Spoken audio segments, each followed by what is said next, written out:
que é engenharia de alimentos? Não é tipo nutrição. E nossa, não é um curso para ensinar a construir utilizando os alimentos.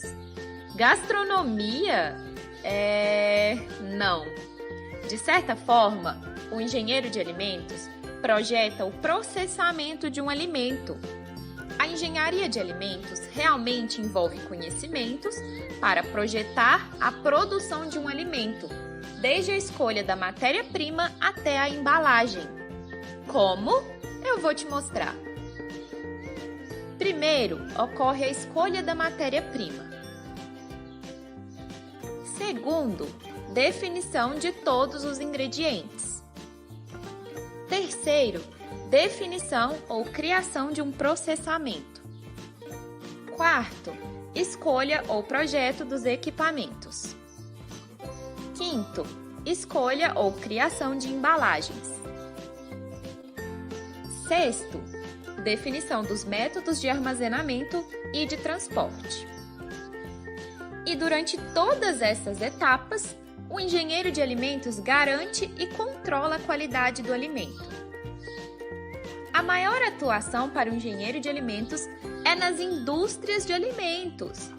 Fora da indústria, o profissional pode atuar com auditoria, com criação e manutenção de normas e padrões que atendam à legislação daquele alimento. Comer é tão bom que nem mesmo percebemos todos os processos por trás da comida, não é mesmo? A engenharia de alimentos está por trás de todos esses processos. Você consegue imaginar a importância dessa profissão? Estima-se que, até 2050, será necessário um acréscimo de 60% na produção de alimentos para atender toda a demanda mundial. Este cenário aumenta a necessidade de ampliação da produção, aliada com a redução nas perdas, tanto em quantidade quanto em qualidade dos alimentos. O engenheiro de alimentos surge na busca por essa meta, acompanhando o alimento em seus momentos de produção, armazenamento, transporte e distribuição segura. Ou seja, esta engenharia se torna cada dia mais necessária e importante para o mundo inteiro. O curso de Engenharia de Alimentos oferece ao aluno uma formação comum a todas as engenharias, com o objetivo específico de formar um profissional capaz de aprimorar, explorar e criar alternativas para a indústria alimentícia e áreas relacionadas. É um curso de bacharelado, possui duração de 5 anos, onde os 2 primeiros anos são mais voltados para a parte de engenharia básica, com bastante uso de matemática, química e física. E, do 3º até o 5º ano, temos as disciplinas específicas para a engenharia de alimentos, que usam e abusam de matemática, química, biologia, bioquímica, microbiologia e física. Ainda na graduação, o estudante terá bastante tempo para aprimorar o seu conhecimento prático em diferentes laboratórios, como os de física, química, tecnologias de alimentos e procedimentos biológicos, além de aprender a manipular softwares para a execução de projetos. As áreas de atuação do engenheiro de alimentos são inúmeras, além daquelas reservadas aos engenheiros, como perícia e elaboração de laudos, existem áreas específicas para o especialista em alimentos. Assim, se você possui interesse nessa área, não tenha receio e busque entender ainda mais a sua futura profissão. Se tiver restado qualquer dúvida sobre este curso, entre em contato com o nosso PET. Mais informações na descrição deste vídeo.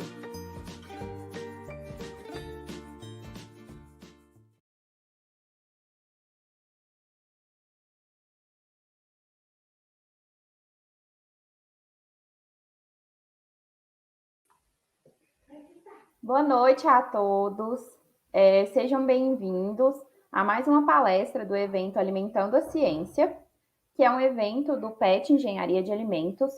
em parceria com a PPGEA, que é o Programa de Pós-Graduação em Engenharia de Alimentos.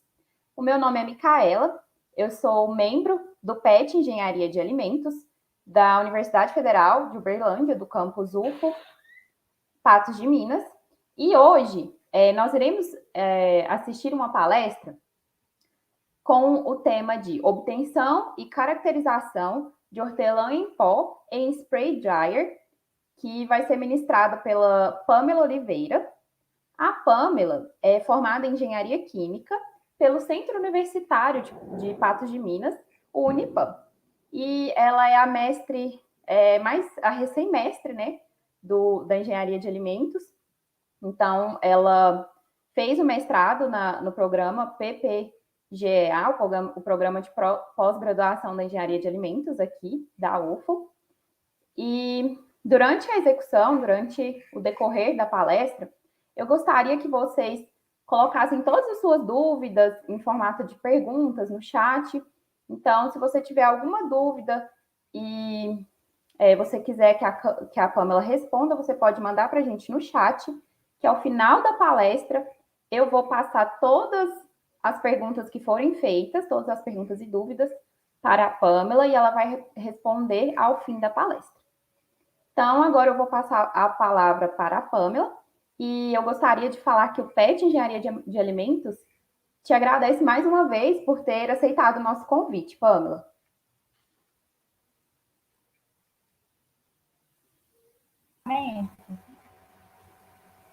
Da tela. Tá conseguindo ver, Micaela? Sim, tá tudo certinho. Se você quiser já começar. Então tá certo.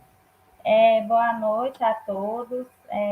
Primeiramente, eu gostaria de agradecer, né, pelo convite da palestra.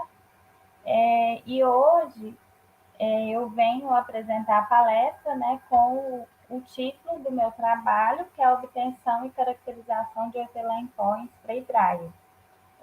Eu sou ex-aluna, né, do programa de pós-graduação em Engenharia de Alimentos, onde eu desenvolvi esse meu trabalho com orientação da professora Marta, do professor Ricardo e da professora Vivian. Então, como abordagem, né, da palestra, temos, então, como geral, a obtenção da hortelã em pó em spray dryer. Primeiramente, para a gente conhecer um pouco melhor, né, sobre a hortelã e suas aplicações, os benefícios da secagem, os métodos mais utilizados de secagem, né, na hortelã e a secagem em spray dryer. Então, como matéria-prima utilizada no trabalho, foi a hortelã, né, a Mentis picata. A hortelã ela é originária da Europa, em que foi trazida para o país no período de colonização. É uma planta pertencente à família das Lamiáceas, espécie de erva aromática. E dentre os principais componentes das folhas de hortelã está a água, né, no qual a folha de hortelã é constituída aproximadamente de 86% de água, e também constitui em sua composição o potássio, o magnésio, a vitamina A e a vitamina C. Então, a hortelã como um todo e seu óleo essencial, ela é utilizada pelo seu sabor característico, né, em vários tipos de alimentos, como na culinária, né, como aromatizantes e temperos. E o seu principal produto, que é o óleo essencial, que é uma rica fonte de mentol, possibilita, né, a sua aplicação na indústria de alimentos, em cosméticos e em produtos farmacêuticos. O mercado global de produtos medicinais aromáticos aumentou consideravelmente de 5 a 15% anual de 2017 a 2018, sobretudo devido às principais propriedades benéficas à saúde desse produto. Então, do mesmo modo, o consumo de plantas medicinais pela população tem sido significativo nos últimos tempos. Então, o interesse em se cultivar a Mentis picata está principalmente relacionada a importância comercial do seu óleo essencial, que está entre os 10 mais comercializados no mundo. A hortelã, né, é uma planta rica em compostos ativos antioxidantes, como os fenólicos e os flavonoides. Possui uma forte atividade antimicrobiana, com propriedades estimulantes, digestivas e analgésicas. Seu consumo pode ser na forma fresca,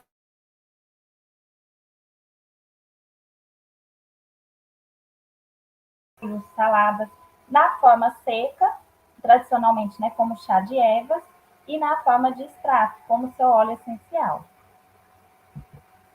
Mas o porquê, né, de secar a hortelã?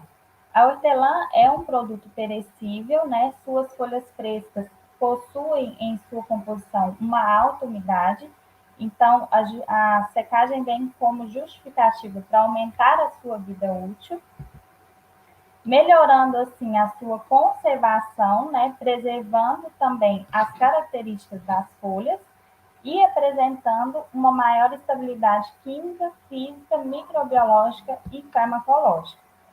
Por se tratar, né, de uma planta com ampla utilização e uma rápida degradação, a secagem vem sendo estudada a fim da elaboração de produtos que permitam a precisão de dosagem e facilidade de manuseio. Então, como benefícios da secagem, tem-se o aumento da vida útil, a redução do peso e do volume dos alimentos, a diminuição dos custos com transporte e armazenamento do produto final, facilitando assim o consumo e diversificando a oferta de produtos. Um dos métodos de secagem mais utilizados, né, na secagem de hortelã são a secagem em estufa a vácuo, a secagem em estufa com circulação forçada de ar, a liofilização e a secagem em secador de bandeja. A secagem em spray dryer, ela iniciou, né, a sua utilização em processo industrial na década de 1920, sendo que os primeiros produtos obtidos, né, em larga escala foram o leite e o sabão em pó. Então, a secagem em spray dryer é uma operação unitária bastante empregada na indústria de alimentos para o processamento, né, de produtos como leite, sucos, ovos, café, dentre outros. Uma das vantagens, né, da secagem em spray dryer é um método adequado, né, para obtenção de pó de alta qualidade. O tratamento térmico rápido, né, a alta temperatura do ar de secagem, ela não afeta em demasia o produto, preservando assim as características essenciais. Há a possibilidade, né, da produção contínua em larga escala. O controle e os ajustes dos parâmetros permitem a flexibilidade do seu uso, tornando a secagem um dos sistemas de secagem mais versátil. E é usado na indústria de alimentos para garantir uma maior estabilidade do produto. Como desvantagens da secagem spray dryer, a gente tem a adesão de partículas nas paredes internas. Então, quanto maior o diâmetro da gotícula, né, formada durante a secagem, menor é a área de contato, né, entre o ar de secagem e o líquido atomizado. Nesse caso, é possível que a secagem não seja completa dentro do equipamento, causando assim essa aderência na parede da câmara de secagem. Outra desvantagem seria a perda no rendimento e o alto consumo energético. Então, para assegurar, né, uma boa secagem e um maior rendimento, o controle e os ajustes das variáveis são imprescindíveis na secagem spray dry. Né, os ajustes das variáveis como a temperatura, a vazão de alimentação, a vazão do ar de secagem. Sendo assim, o spray dryer utilizado, né, no trabalho da secagem do suco de hortelã, tá, como representa na figura, 1 e 2 é a localização do bico atomizador e a entrada do ar da solução. O 3, né, representa o ciclone. O 4, né, a localização da câmara de secagem. O 5 é onde a exaustão de ar e as partículas mais finas não coletadas. A secagem, né, por spray drying se baseia em fases distintas, né, sendo elas 4 fases. A atomização do líquido, o contato do líquido atomizado com o ar quente, a evaporação da água e, assim, a separação do produto em pó do ar de secagem, onde as partículas mais densas são coletadas, né, na parte inferior da base, aqui na base da câmara de secagem, e as partículas mais leves são coletadas passando pelo ciclone. As variáveis que foram adotadas no trabalho foram o bico atomizador com um diâmetro de 1,20 milímetros, a vazão de atomização foi de 40 litros por minuto, a vazão de alimentação foi de 0,40 e 0,80 litros por hora, a vazão do ar de secagem de 1,60 e 1,85 metros cúbicos por minuto, a temperatura de entrada foi de 100 e 140 graus Celsius e a temperatura da solução foi de 25 graus Celsius. Sendo essas variáveis mantidas, né, e adotadas de acordo com os testes preliminares. Então, após o processo de secagem, né, pelos testes preliminares, pode ser observado, né, como mostra a figura, que o pó obtido ele tinha um aspecto amarelado, né, uma cor menos intensa com aspecto amarelado. Então, esse aspecto amarelado, essa cor do pó, foi obtida através, né, pelo processo em altas temperaturas. Então, com o aquecimento, a clorofila que é constituída de proteínas, né, em altas temperaturas, houve a desnaturação dessas proteínas, assim, a clorofila desprotegida, né, houve a substituição do núcleo de magnésio da clorofila por hidrogênio e assim formando os compostos de feofitina, que são esses compostos com aspecto amarelado. Então, previamente à secagem, né, para minimizar esse problema que houve, né, na coloração do pó, foi aplicado um pré-tratamento térmico, né, o branqueamento, como alternativa de reduzir as alterações e degradações indesejáveis, né, como, por exemplo, a cor, o sabor e a textura. O branqueamento tem como objetivo preservar a qualidade do produto durante o armazenamento ao longo prazo, proporcionando, assim, a inativação das enzimas responsáveis pelas reações de deteriorização, como no caso a peroxidase e polifenol oxidase. Assim, né, a preparação da amostra foi através das folhas de hortelã fresca adquiridas no comércio de Patos de Minas. A seleção da matéria-prima, né, foi executada por meio de observação visual, onde, de acordo com a sua aparência, o tamanho, quanto à sua conservação, sendo que as folhas foram retiradas do caule manualmente. Então, após essa seleção, as folhas sem tratamento térmico já foram acondicionadas em embalagem de polietileno transparente, em cada pacote contendo aproximadamente 200 gramas de folhas e estocadas, né, no ultrafreezer a temperatura a menos 60 graus Celsius para posterior obtenção do suco das folhas de hortelã. Já as folhas que passaram pelo processo de branqueamento, elas foram submersas em água quente, em uma temperatura de 90 graus Celsius, durante 30 segundos. Após esse período, as folhas foram retiradas com auxílio de uma peneira e rapidamente imersas em água fria na temperatura de 10 graus Celsius durante aproximadamente 60 segundos até seu total resfriamento. Após isso, né, foram condicionados em ultrafreezer na temperatura de menos 60 graus para obtenção do suco.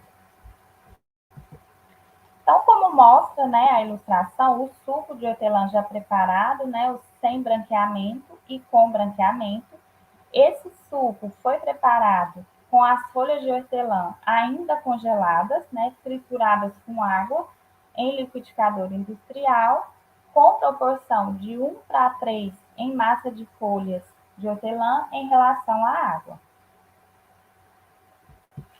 Então, com o suco das folhas de hortelã sem com branqueamento, né, já com ele elaborado, a gente passou esse suco, né, para secagem em spray dryer, onde os ajustes das variáveis foram temperatura do ar de secagem, a vazão de alimentação e a vazão do ar de secagem, em que, com o pó obtido, foi-se realizadas análises físico-químicas.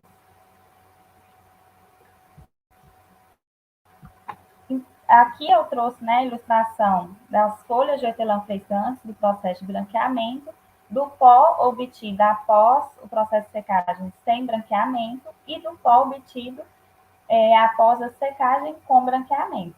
Então, pela ilustração, nota-se que com branqueamento, né, a cor do pó ela foi uma cor verde mais intensa, né, e a luminosidade mais clara.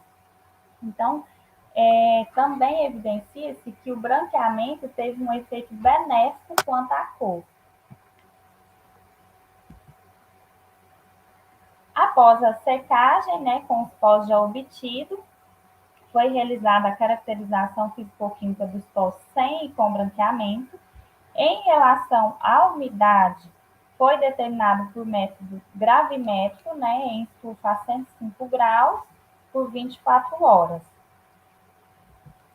Já a cor, né, foi com auxílio de um colorímetro. As medidas de coloração foram expressas em termos de luminosidade, variando de valores positivos, indicam a cor branco, valores negativos, a cor preto. Já o parâmetro A, os valores positivos indicam a cor vermelha, valores negativos indicam a cor verde, e os parâmetros, o parâmetro B, valores positivos indicam a cor amarela e valores negativos indicam a cor azul, sendo estes no intervalo de menos 60 a 60.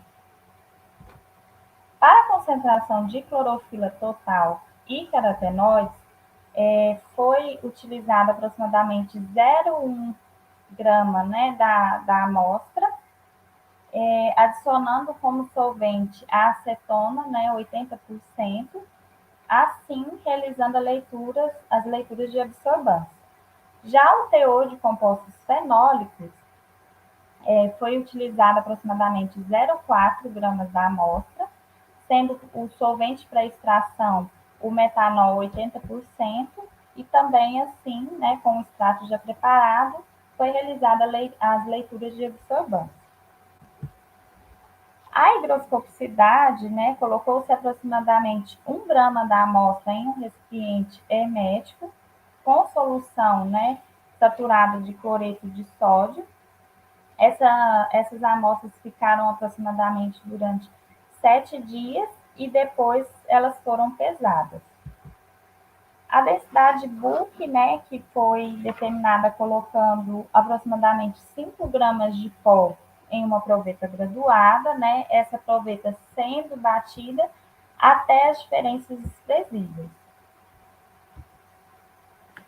A distribuição de tamanho de partículas, ela foi determinada por um analisador de tamanho de partículas por difração a laser, sendo por via úmida, utilizando como dispersor, né, o álcool isopropílico. E o diâmetro médio foi determinado baseado ao diâmetro de Salter.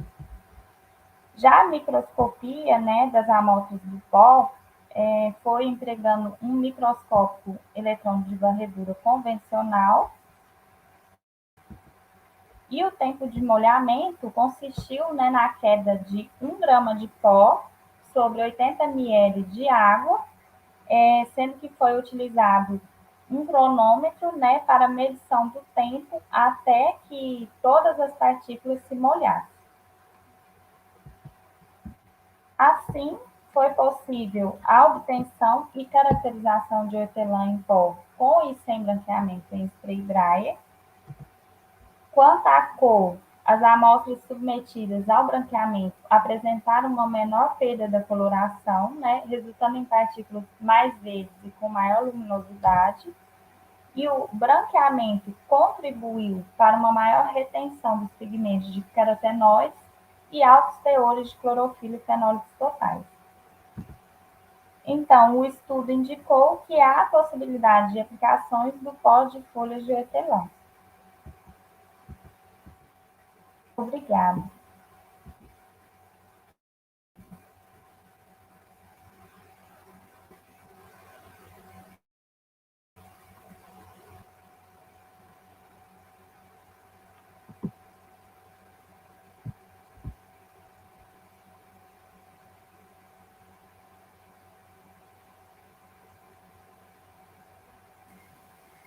Obrigada, Pamela. Agora eu vou colocar aqui uma pergunta para você responder. A Larissa Menezes fez a pergunta: qual foi a sua maior dificuldade na secagem do hortelã? Ela está me ouvindo? Sim, eu acredito que sim. Na verdade, Larissa, uma das maiores dificuldades que eu tive foi, assim, eu aprender mesmo a mexer no aparelho, né, no spray dryer, porque até então eu nunca tinha visto, não tive contato na minha graduação com esse tipo de aparelho, né, que é o spray dryer. Apesar que na minha graduação eu também fiz secagem, né, mas não em spray dryer. E das maiores dificuldades também que eu tive, assim, foi para notar esse problema que estava acontecendo, que o pó, né, quando eu estava obtendo ele estava tendo essa perda na coloração. Então, até que a gente conseguiu identificar o porquê disso e o que poderia melhorar, isso foi uma das dificuldades que eu tive durante essa secagem do hortelã.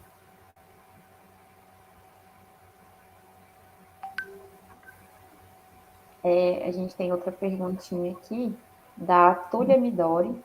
Ela perguntou: o hortelã é uma planta bem aromática. Você acha que a secagem afetaria essas características? Na verdade, inclusive, assim, eu notei que, de acordo com as minhas análises e tudo, a secagem de hortelã, né, pela alta temperatura, não degradou tanto as características da hortelã, né? Igual as características como fenólicos, flavonoides, carotenoides, a clorofila, foram uma das análises que a gente notou que não teve perdas, né? E quanto à cor também, que após o branqueamento, a gente viu que a cor do pó ficava em uma cor assim, um verde intenso, bonito, né? Com aspecto bom. Então, eu acho assim, no geral, a secagem não afetou tanto as características do hortelã. Já que você citou sobre a cor, né? A gente tem uma pergunta aqui sobre a cor também. Da Raquel Magalhães, ela perguntou: por que o branqueamento deixa a cor da hortelã mais verde? É porque, na verdade, o branqueamento ele inativa, né, as enzimas que degradam essa cor do hortelã. Porque quando a hortelã, no caso, como ela é uma planta sensível a altas temperaturas, o que acontece? A cor é degradada. Então, para não ter essa degradação da cor, a gente utilizou o branqueamento, que é onde inativa as enzimas que degradam essa cor, né? As enzimas que degradam a cor, a textura e o sabor. que no caso é o polifenol e a peroxidase, né? Então, o branqueamento, ele entrou com esse objetivo de inativar as enzimas para melhorar o aspecto da cor.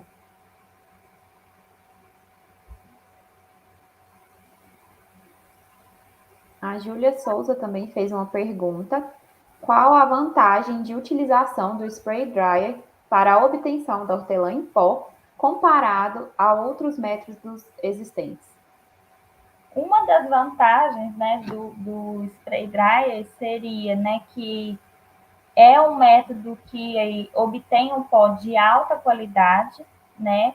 Ele tem um tempo, né, de residência ali na secagem.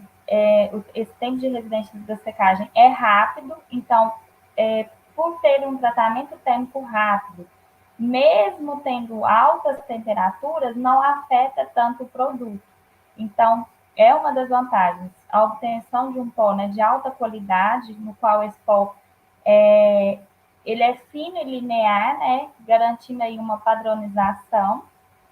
Também, né, não degrada em demasia o produto e é uma dos métodos de secagem, né, que pode-se ter uma produção contínua em larga escala e pelo controle e os ajustes das variáveis, isso aí torna a secagem spray dryer um dos mais versáteis, né, sistemas de secagem.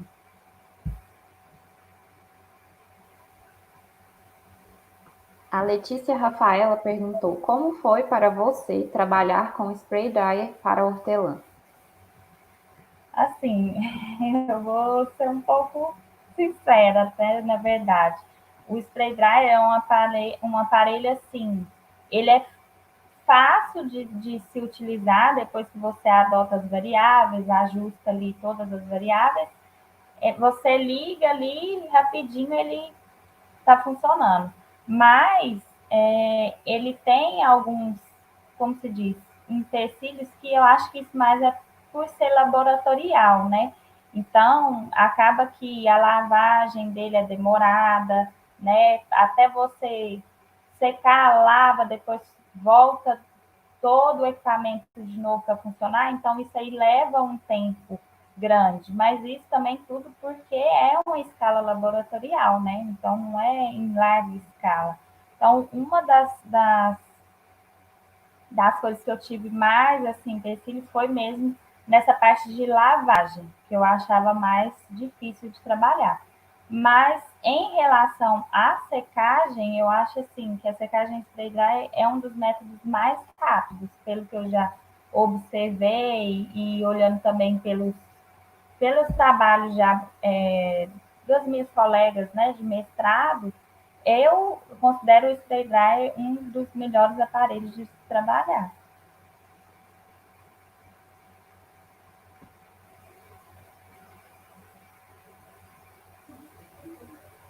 Nós temos uma outra pergunta da Larissa também.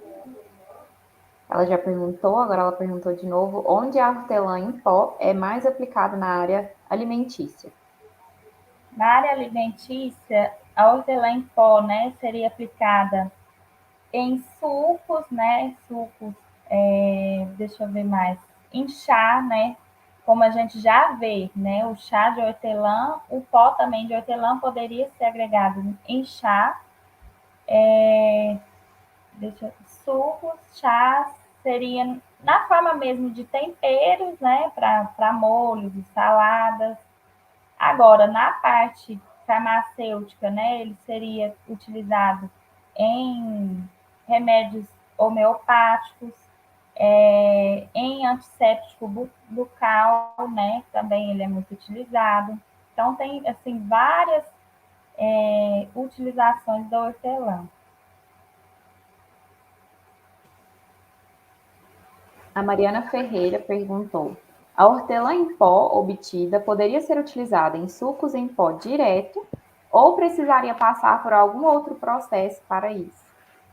Na verdade, ele poderia usar direto, mas o que acontece? A gente teria que fazer uma análise sensorial desse pó, né? No meu trabalho mesmo, eu não cheguei a fazer a análise sensorial para ver, e nem a análise de solubilidade, para ver se esse pó realmente seria solúvel, né, em água, para eu já poder colocar ele direto na água, e essa análise sensorial, para ver se o gosto seria agradável, né, se estaria tudo ok. Então, eu acho que teria que fazer essas análises primeiro, para depois a gente afirmar se poderia sim utilizar ele direto, né, na água para a gente fazer o suco.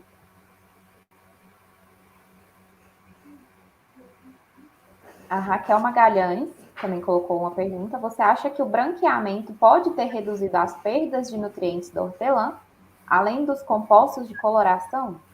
Sim, então, além dos compostos, né, além de reduzir os compostos de coloração, o branqueamento ajudou também a reduzir os pigmentos, no caso de clorofila, de fenólicos e de carotenoides. Então, através dessas análises, foi observado que o branqueamento foi benéfico, né? E, inclusive, teve até um aumento significativo em relação aos postos sem branqueamento. E a Letícia Rafaela colocou uma outra pergunta em relação aos tamanhos das partículas. O spray dryer garante uma maior regularidade nesses tamanhos? Sim, o spray dryer assim, garante uma maior regularidade, porque quando você vai começar a secagem, primeiro você adota o tamanho do diâmetro, né, do bico atomizador. Então, isso aí, o bico atomizador, ele é essencial para a secagem. Então, quanto maior o diâmetro, né, do bico, menor vai ser a área de contato e melhor vai ser a secagem. Então, fazendo assim, né, o pó obtido vai ser extremamente fino e linear. Então, é um dos métodos de secagem que pode garantir aí uma maior regularidade desse tamanho. O Leonardo Gustavo perguntou: esse método é viável em relação ao custo-benefício? E a Júlia Souza ela perguntou bem parecido. Em escala industrial, o uso do spray dryer para obtenção de hortelã em pó é vantajoso? Eu acho que depende muito, né? Porque o spray dryer, ele é ele é um aparelho que tem um alto consumo energético, né? Então, depende muito do que vai secar e do que pretende ganhar, né? Porque, igual no caso da hortelã, a hortelã em si, ela tem assim, uma alta umidade e a hortelã não é muito barata, né? Para você comprar no mercado, assim, o preço da hortelã não é barato. Então, eu acho que teria que mesmo olhar os parâmetros e olhar direitinho assim o que é o propósito, né? Se o que o produtor está querendo ali no propósito, porque a secagem solidária tem um alto valor energético, mas mesmo assim eu acho que é uma das secagens mais viáveis.